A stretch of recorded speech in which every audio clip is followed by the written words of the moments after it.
Hola, mi nombre es Samuel Rico, pastor de Nova. Nova es una iglesia cristiana en Jalapa, Veracruz, y nuestro propósito principal como iglesia es reunirnos alrededor de la palabra de Dios.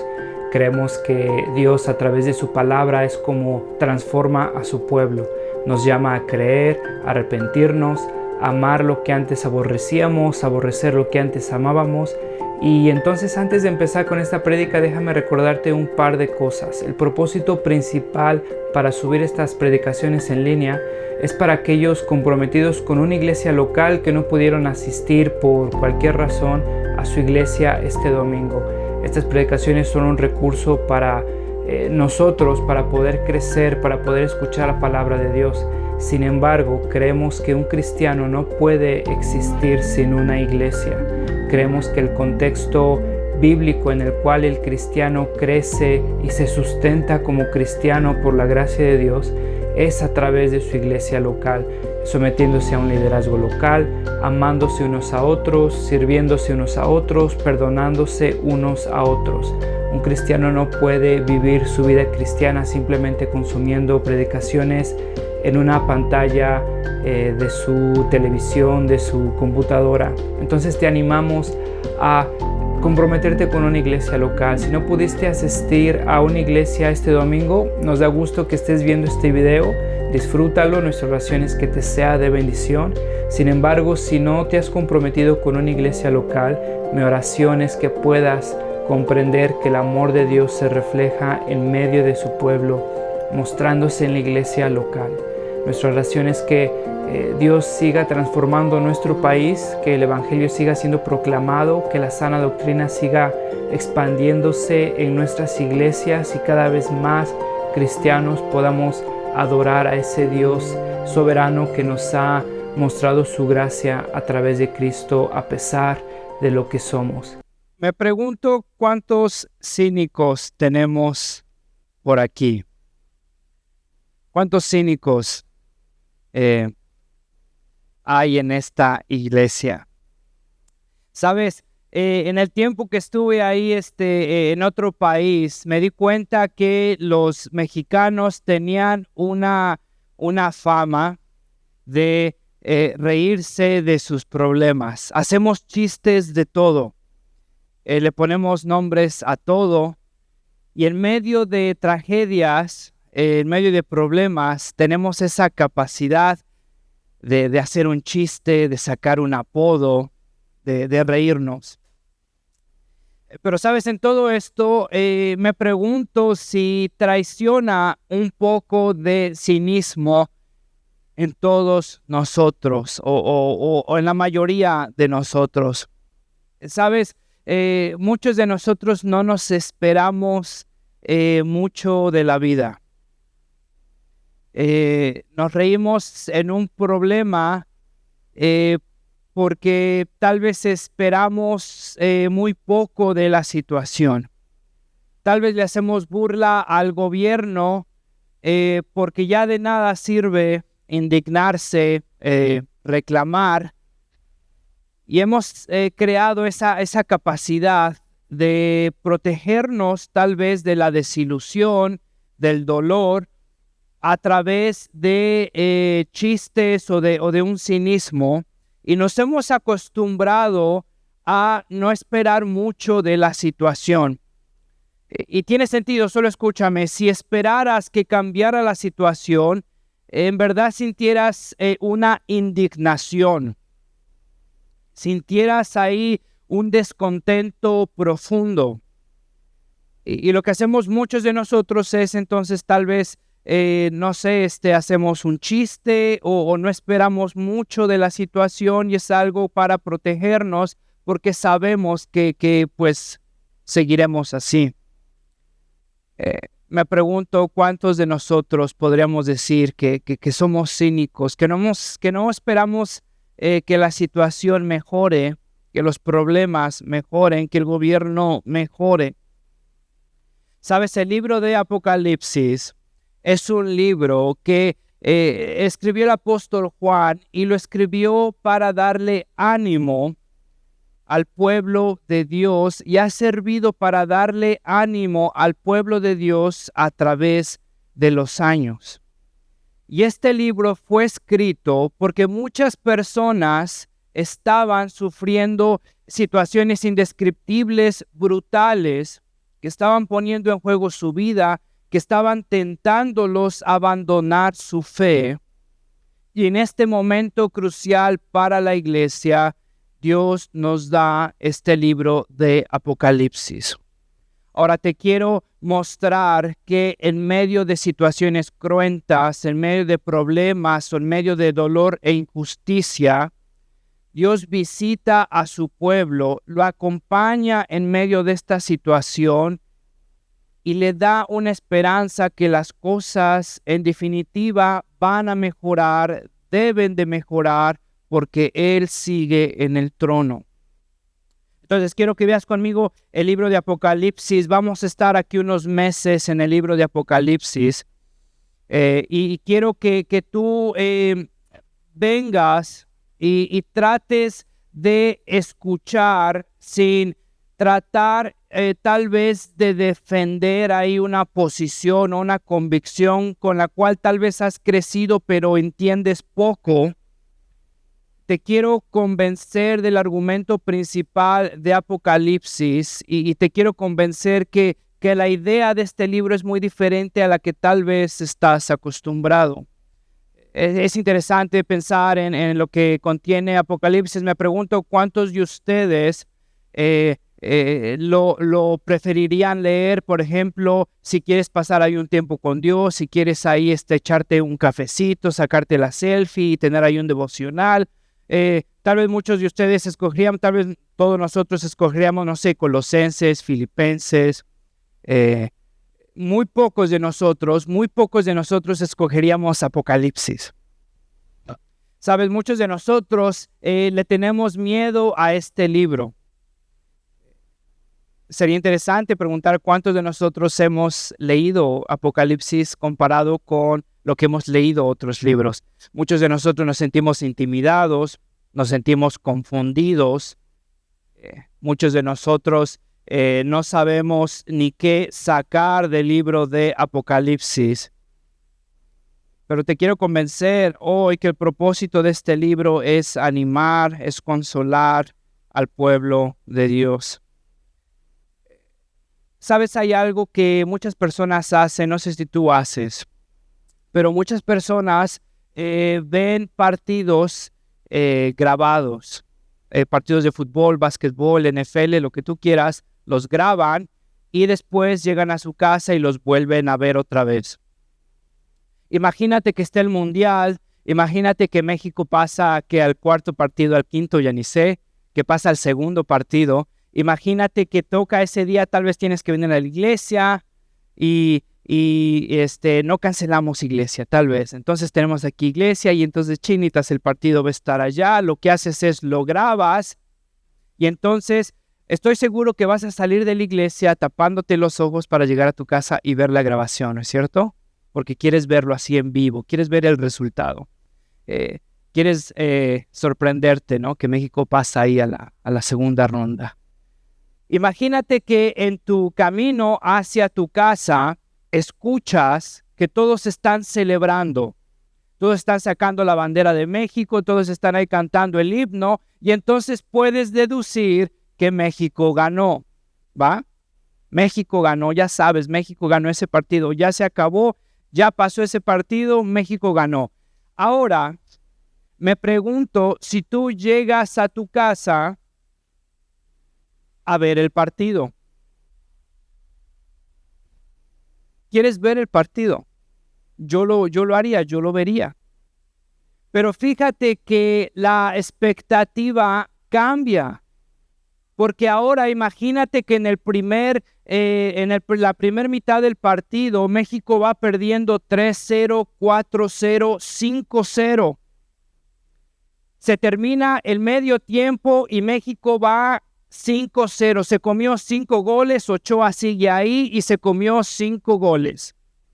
Pero sabes que México ganó.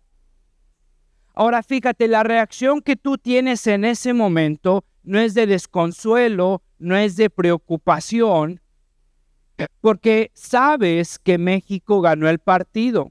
ahora empiezas a ver el segundo medio tiempo con la expectativa de ver cómo es que México logra remontar el partido. Cambia la expectativa. Ya no es una espera ansiosa, sino es una espera emocionante. Sabes, el libro de Apocalipsis cumple eso para el pueblo de Dios. Porque en medio de situaciones difíciles se nos dice cómo termina el segundo medio.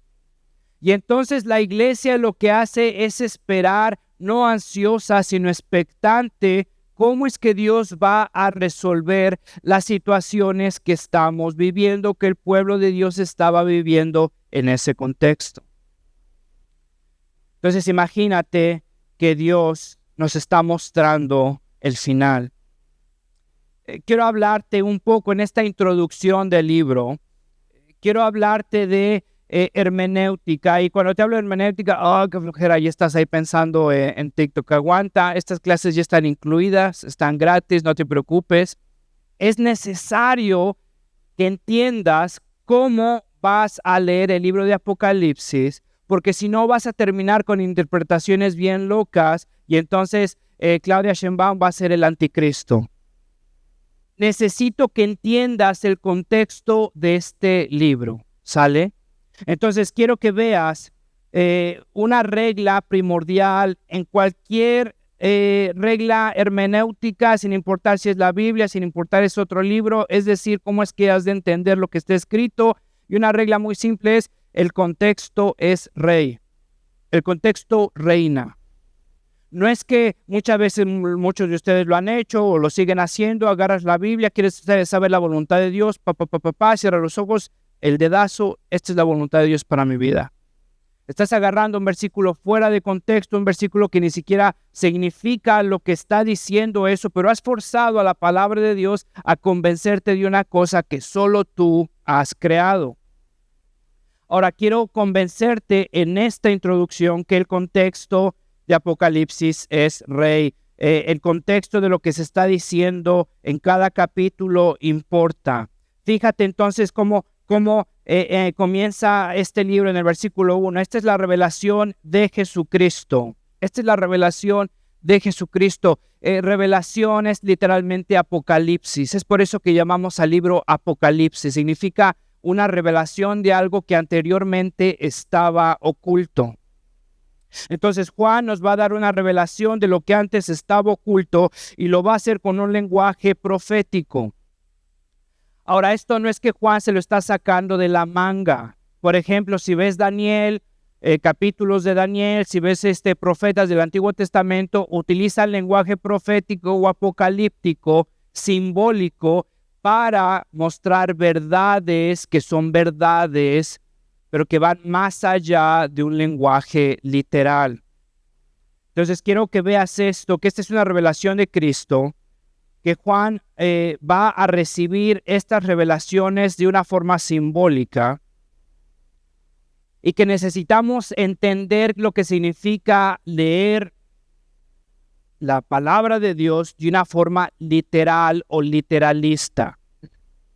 Aquí estoy a punto de derribar muchos de sus interpretaciones o de sus sueños o de lo que muchos de ustedes se han aferrado, me atrevería a decir erróneamente.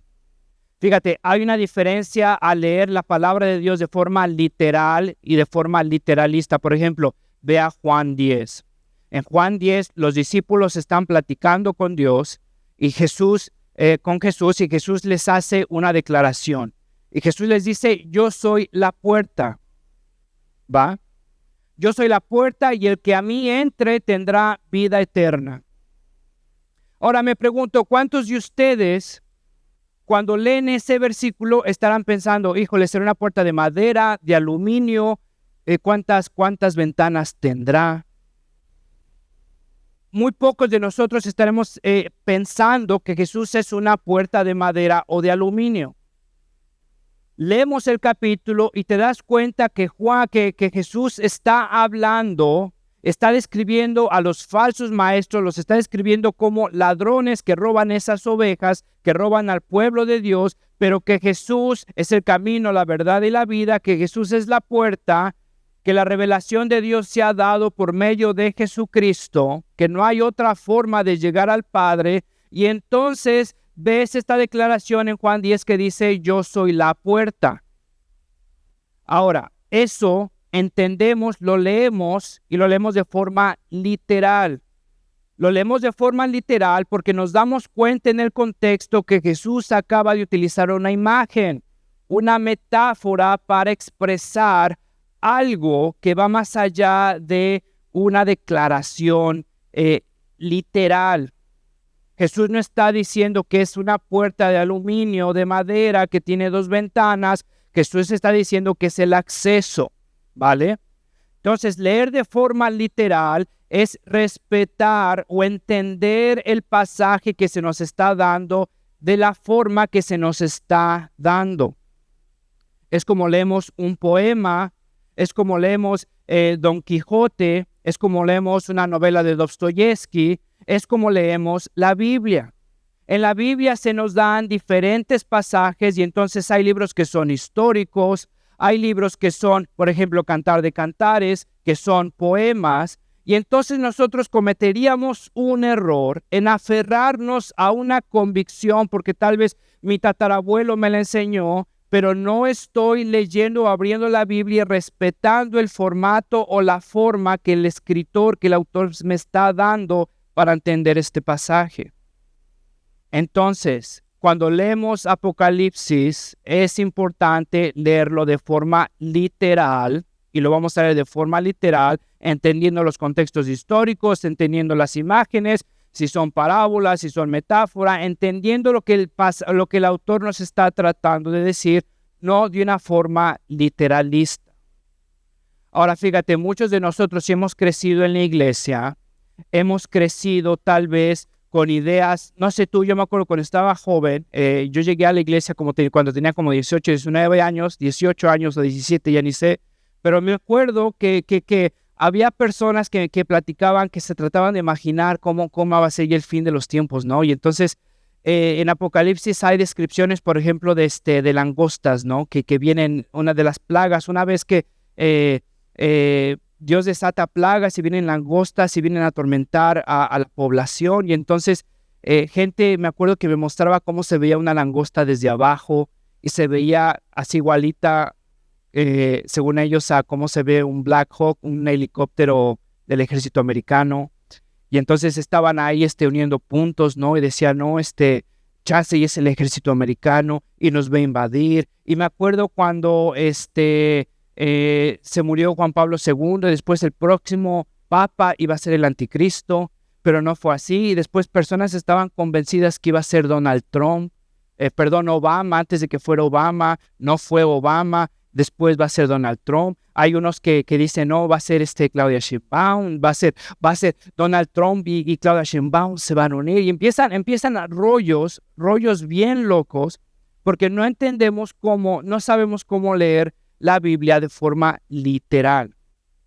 Ahora, en esta serie, no te voy a tratar de convencer de quién es el dragón y quiénes son las 7 cabezas. Te voy a ayudar a entender lo que el apóstol Juan quiso decir con estas imágenes, ¿va? Tal vez para algunos de ustedes ya esta es una decepción, porque aquí querían salir convencidos que la cuarta es el culpable tal vez de todo. Quiero que entiendas, entonces lo vamos a leer de forma literal, ¿sale? Incluye metáforas y necesitamos entenderlas en el contexto. Para esto te voy a pedir a ti un favor. En la semana necesitas leer el libro. Son 22 capítulos, ¿va? Y no me voy a ir versículo por versículo porque así no es la forma en la que vamos a entender este libro. En la forma en que nos las da Juan, necesitamos entenderlo como la forma que nos los da, y lo que vamos a hacer es ir por capítulos y resumiendo imágenes, vamos a ir describiendo lo que Juan está viendo, y entonces voy a hablar de capítulos, voy a hacer menciones y te voy a mencionar el versículo, pero tú necesitas saber de lo que estoy hablando, ¿va? ayúdame en esto, es responsabilidad de todos. Entonces, mi papel es estudiar, mi papel es predicar, apuntarte a Cristo, y entonces tú en la semana, si puedes, estoy seguro que si puedes, vas a leer Apocalipsis. Si puedes leerlo más de una vez, genial. Y esto nos va a ayudar a entendernos, ¿sale? Entonces no voy a ir versículo por versículo, vamos a ir viendo lo que Juan está viendo, lo que está describiendo, y lo vamos a tratar de entender en el contexto. Quiero que veas entonces por qué Juan en todo esto decidió comunicarse así, o más bien Jesús decidió comunicarle estas verdades a Juan. ¿Por qué no Jesús entonces se lo dio de forma literal, de forma explícita, de forma simple, de forma llana lo que iba a pasar? ¿Por qué entonces Jesús llegó y decidió dárselo de una forma que se nos complica más a nosotros entenderla? Quiero que veas dos razones de esta situación para que puedas entender de qué se trata el libro de Juan, y después termino con la visión de Jesús, y te quiero animar a que entiendas el propósito de Juan, ¿sale? Entonces, ¿por qué es que Jesús decidió comunicar esto a Juan con un mensaje simbólico, con un mensaje, con un lenguaje apocalíptico? Quiero que veas esto, que el lenguaje simbólico es capaz de comunicar verdades profundas como un lenguaje llano es incapaz. Un lenguaje simbólico es capaz de comunicar verdades de una forma profunda como un lenguaje llano no es capaz. Por ejemplo, si estoy ahí en mi casa, mi esposa se sale de bañar, se arregla, se sale del cuarto, está ahí en la sala, la veo. Es diferente si le digo, no te ves tan fea. Si le digo, por ejemplo, Cantares de Cantares 1, tus ojos son como palomas detrás de tu velo, tu cabellera como rebaño de cabras que descienden del monte Galaad. Es diferente si le digo, tu cabello se te ve bien. Así le dijera, tu cabellera como rebaño de cabras que desciende del monte de Galaad. Tu cabellera son como cabras descendiendo de un monte. Ahora, hay algo aquí, y es como Dios nos ha creado, que cuando yo te describo cabras descendiendo de un monte, lo que tú haces es imaginarte esas cabras. Y entonces yo me imagino cabras descendiendo del monte y entonces formando como diferentes figuras, un fluir, tal vez un movimiento. Y entonces este enamorado está describiendo la cabellera de su novia de una forma que va más allá de, se te ve bien. Es un lenguaje que evoca sentimientos, que evoca reacciones. Es un lenguaje que te fuerza a imaginar lo que estás describiendo. Esa es una de las fortalezas de este lenguaje. Es diferente si le digo, mira, no tienes lagañas en los ojos, tus ojos son como palomas detrás de tu velo. O, me gustan tus ojos. Ok, está bien, es bueno. A que si le dijera, tus ojos son como palomas detrás de tu velo, estoy seguro que ella se pondría a pensar, ¿y por qué habrá dicho eso? ¿Y cómo es que una paloma se ve detrás de un velo? Ahora, cuando digo paloma, no estoy pensando en las que están ahí todas lombriciadas en el Parque Juárez, ¿no? Son palomas buenas, son palomas bonitas, ¿no? Son palomas cuidadas. Pero cuando yo le digo eso a mi esposa, hay algo ahí en el corazón, en la mente, que nos mueve, y entonces ella estará pensando, ¿por qué me habrá dicho esto? ¿Qué tiene mi cabello? ¿Cómo se mueve?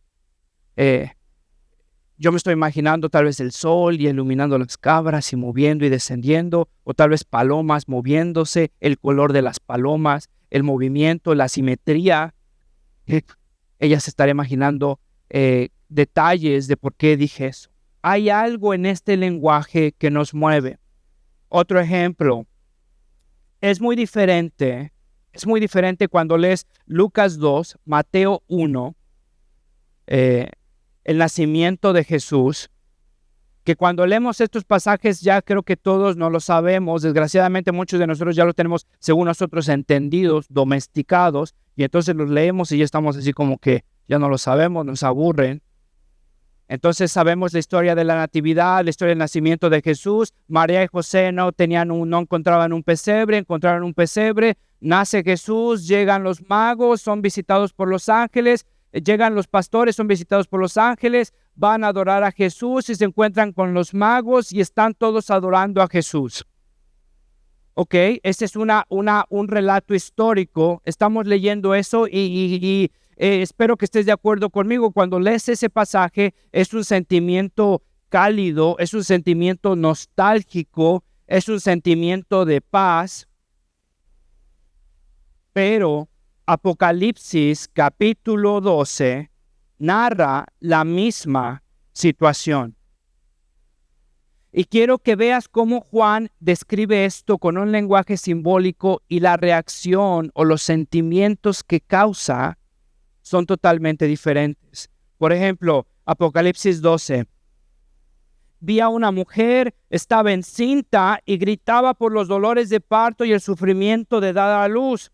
Entonces apareció otra señal en el cielo, un gran dragón rojo que tenía 7 cabezas y 10 cuernos. Y sobre sus cabezas había 7 diademas. Su cola arrastró la tercera parte de las estrellas del cielo y las arrojó sobre la tierra. Y el dragón se paró delante de la mujer que estaba para dar a luz, a fin de devorar a su hijo cuando ella diera a luz. Y ella dio a luz un hijo varón que ha de regir a todas las naciones con vara de hierro. ¿Te das cuenta? La reacción es diferente. Yo estoy leyendo esto y a mí me pasaba cada vez que leía Apocalipsis, yo leía este pasaje y entonces sentía el estrés, sentía la ansiedad, quería luchar en contra del dragón, quería defender a este niño, quería defender a esta mamá. Date cuenta que este Juan entonces nos da una perspectiva cósmica, una perspectiva profética, una perspectiva apocalíptica de lo que está pasando y utiliza el lenguaje diferente. La reacción es diferente. Trata de evocar o trata de provocarnos en nuestra mente, en nuestros corazones, reacciones diferentes. Esa es una de las fortalezas de este lenguaje. Es por eso que Jesús decidió darle este mensaje a Juan por medio de este tipo de lenguajes. Porque es capaz de movernos, de emocionarnos de una forma diferente. Porque nos da un sentido de urgencia, de lucha, de asombro. La otra razón por la cual Jesús decidió entregarle este mensaje a Juan de esta forma es por el contexto en el cual estaba viviendo la iglesia en este momento.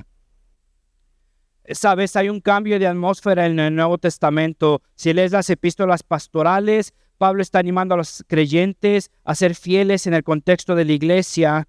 Llegas a Judas, llegas a Primera, Segunda de Juan y el ambiente se vuelve un poco más sombrío, más antagónico hacia los cristianos. Ahora hay advertencias en contra de falsos maestros, hay advertencia entonces de abandonar la fe, hay advertencias de amar al mundo. Si vas leyendo las epístolas pastorales, es un ambiente de iglesia. Si vas leyendo Primera de Judas, Primera de Juan, es un ambiente más hostil hacia los cristianos. Judas, Primera de Juan fueron de las epístolas finales que se escribieron. El ambiente va cambiando. Hay oposición, hay persecución. En este tiempo, Nerón estaba subiendo al trono. Nerón empieza una de las persecuciones más cruentas de la iglesia. Después de Nerón entra Domiciano. Si Nerón había perseguido a la iglesia, ahora Domiciano habría de perseguirla aún más intensamente. En el reino de Nerón y de Domiciano, Santiago, hijo de Zebedeo, muere. Pedro muere. Pablo muere. Felipe muere. Imagínate que estás de pronto aquí en tu casa, en la iglesia, y de pronto viene el gobierno a sacarme a mí, a Jared, a David, a los que tú identificas como los que están sirviendo acá, y vienen y nos decapitan, vienen, nos asesinan, y ves las noticias y ves que Tim Keller fue asesinado, ves que MacArthur fue asesinado, ves que las personas que tú identificas como pilares de la iglesia cristiana están siendo masacrados. Ahora entonces eres obligado a adorar al emperador, no solo a respetarlo por autoridad, sino a venerarlo como un dios. El segundo emperador, Domiciano, es el que establece la adoración a emperadores como deidades. Entonces todo aquel que no lo quisiera adorar es puesto en prisión, es decapitado, es obligado a pelear con animales. Estás en riesgo de perder tu trabajo, tu familia. Si ahorita tienes pánico a ser funado, imagínate que estás obligado a adorar a un emperador malvado. Fíjate, historiadores contemporáneos a los apóstoles, por ejemplo, Tácito, que escriben siendo contemporáneos a los apóstoles. Fíjate lo que dice Tácito: en sus muertes se añadió la burla, cubiertos de pieles de bestias eran despedazados por perros y perecían o eran clavados en cruces o destinados a las llamas y quemados para servir de iluminación nocturna cuando se hubiera agotado la luz del día.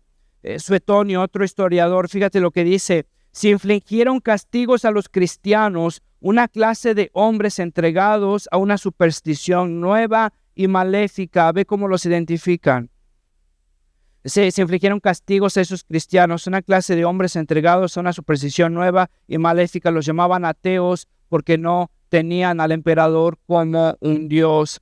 Fíjate, otro historiador, Plinio el Joven, a los que perseveraban, es decir, a los que eran cristianos, ordené que fueran ejecutados, pues no dudaba que fuera cual fuera la naturaleza de su confesión, tal terquedad y obstinación inflexible merecían ser castigadas. La tentación de abandonar la fe era real. Sabes, este fuego sirvió para purificar a la iglesia aún más. Porque ahora identificarte con Cristo, llamarte cristiano, te costaba absolutamente todo, literalmente todo. Tu familia, tus hijos, tu esposa, tu trabajo, tu vida. Y entonces la pensabas muy bien antes de llamarte cristiano. En estos años hubo muchísimos de cristianos que abandonaron su fe. Hubo muchísimas personas que se negaron a declararse cristianos. Y sabes, antes de criticarlos, ponte a pensar cómo hubieras reaccionado tú en ese momento tan cruento. Cuando viste tal vez a tu papá, a tu abuelo, a tu mamá siendo devorados por animales salvajes, la gente mofándose, siendo desnudados, siendo quemados, y sabes que si tú te confiesas cristiano, experimentarías lo mismo. Muchas de estas personas están abandonando la fe. Y entonces llega el libro de Apocalipsis. Ahora me lo imagino más o menos así. ¿Sabes? ¿Has visto alguna de esas películas de superhéroes? Y sabes, esas escenas que vienen al final de los créditos. Si ya te la sabes, si ya sabes que viene esa escena, entonces te esperas a que se terminen todos los créditos para ver esa escena.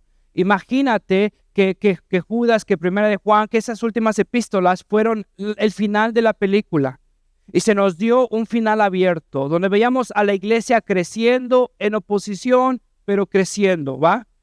Y después ves la persecución de Domiciano, de Nerón, y ves a la iglesia destrozada, ves injusticia reinando. Y ahora estás desanimado, estás preguntándote si todo valió la pena, ¿dónde está Cristo? Pero llega Apocalipsis y es esa escena después de los créditos, donde de pronto imagínate que el autor te muestra una isla y en esa isla está un anciano y lo ves ahí medio de cerca, medio de lejos y reconoces que es uno de los apóstoles, pero ya está más anciano. Y entonces en eso llega Juan y ve a Jesús regresando una vez más.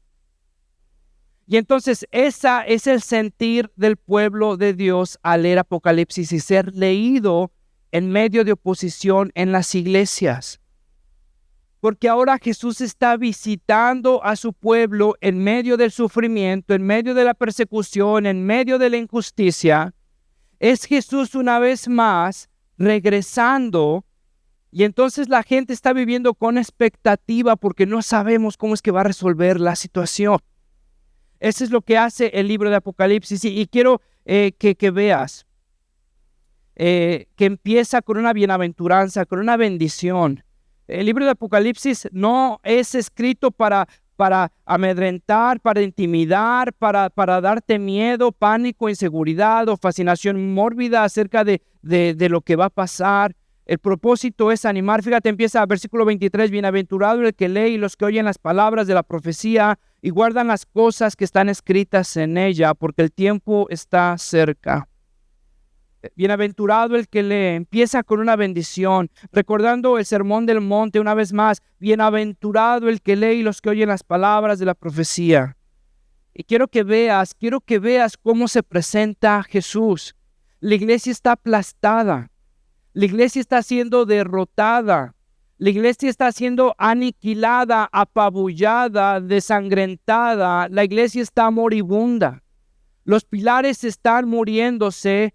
Muchas personas están abandonando su fe. Domiciano está reinando y su violencia está incrementando. Y quiero que veas la visión de Juan en los primeros versículos. Esta es la revelación de Dios. Fíjate, versículo 5. Y de parte de Jesucristo, testigo fiel, el primogénito de los muertos y el soberano de los reyes de la tierra, el que nos ama y nos libertó de nuestros pecados con su sangre, e hizo de nosotros un reino de sacerdotes para Dios su Padre. A él sea la gloria y el dominio por los siglos de los siglos. Amén. Versículo 7. Él viene en las nubes y todo ojo lo verá, y aun los que lo traspasaron y todas las tribus de la tierra harán lamentación por él. Sí, amén. Y Jesús habla: yo soy el alfa y la omega, dice el Señor Dios, el que es y el que era y el que ha de venir, todopoderoso. Quiero que te des cuenta, Jesús es testigo fiel. Ninguna de sus promesas ha fallado. Regresa a visitar a su iglesia en medio del sufrimiento y se llama testigo fiel. Una vez más les está diciendo: tranquilos, que aquí vengo a resolver las cosas. Todas las promesas que te he dado las voy a cumplir. Es el testigo fiel, es soberano de los reyes, tiene autoridad sobre toda autoridad terrenal.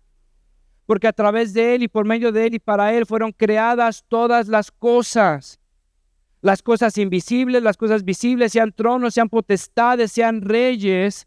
Una vez más se declara el soberano de todos, incluso sobre Domiciano, incluso sobre Nerón. Él ama y redime y reina.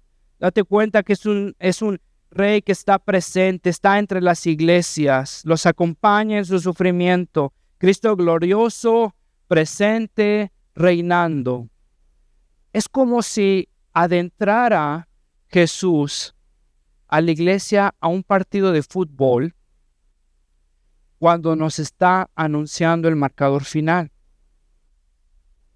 Es cuando si Jesús, en medio de una goleada que estamos sufriendo, 5-0, 6-0, nos muestra el marcador final, y es un marcador a nuestro favor. Es un marcador donde Jesús sale victorioso. Quiero que te des cuenta, Apocalipsis no comienza con el problema. Apocalipsis empieza con la victoria de Jesús, y todo lo que vamos a leer se ha de interpretar por medio de la victoria de Jesús. Sabes, cuando sabes quién gana, cambia cómo luchas. Cuando sabes quién gana, cambia cómo luchas. Y me pregunto si el libro de Apocalipsis hará una diferencia en la vida de muchos de ustedes. Tal vez que hemos vivido en un cinismo, tal vez en una apatía, tal vez sin esperar que las cosas mejorarán. Que se nos ha olvidado que Jesús sigue reinando, y se nos ha olvidado que Jesús llegará a cumplir todas sus promesas. Ahora mira, no sé, una vez más te digo, no sé por lo que muchos de ustedes estarán pasando. Matrimonios complejos, complicadas, hijos rebeldes, situaciones financieras complicadas, justicias. Y la tentación está en tener corazones cínicos, donde no esperamos nada, donde nos conformamos a lo que ha estado pasando. Este libro fue dado a personas que estaban sufriendo cosas tremendas y que la iglesia estaba tentada a abandonar su fe, a rendirse, ser cínicos. El libro de Apocalipsis nos anima una vez más a confiar que Dios sigue reinando y que va a redimir todas las cosas. ¿Sabes? Me acuerdo cuando le ayudaba a mis hijos a andar en bici. Me acuerdo mi primer hijo, mi segundo hijo, ya ni sé, pero me acuerdo cuando les enseñábamos a andar en bici. Y sabes, al principio tenían mucho miedo. Los tres pasaron por eso, tenían mucho miedo, no querían andar en bici porque se iban a lastimar. Ahora, al principio de andar en bici, y cuando veía que no querían porque les daba miedo, les hice una promesa a los tres. Y les prometí, mira, estás aprendiendo, pero te hago una promesa, ¿va? No te voy a soltar hasta que tú estés seguro. Y sabes, hay algo ahí en el corazón de los niños que cambió cuando sabía que yo los iba a sostener por detrás de la bici, que ellos iban a avanzar y que no los iba a dejar caer. Cambia la disposición. Sabes, Dios te hace una promesa a ti. Y cuando estás paralizado por el miedo, la incertidumbre, la duda, la depresión, la ansiedad, Dios te hace la misma promesa a ti. No te voy a soltar, te voy a agarrar y tú tranquilo que yo resuelvo. Y sabes, eso debería de cambiar la disposición en la que nosotros andamos en la vida. No con una ansiedad, sino con una expectativa. No con una preocupación descontrolada, sino por ver cómo es que Dios va a resolver esto. Cuando sabemos el marcador final, cambia. Cuando sabemos la victoria, cambia cómo luchamos, cómo vivimos. Y mi oración el día de hoy, a lo largo de esta serie, es que tú puedas ver a Cristo y más de Cristo a través de este libro.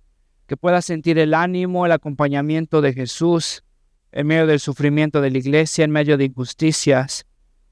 Puedas convencerte que Cristo ya venció y sigue presente. Porque cuando sabes quién gana,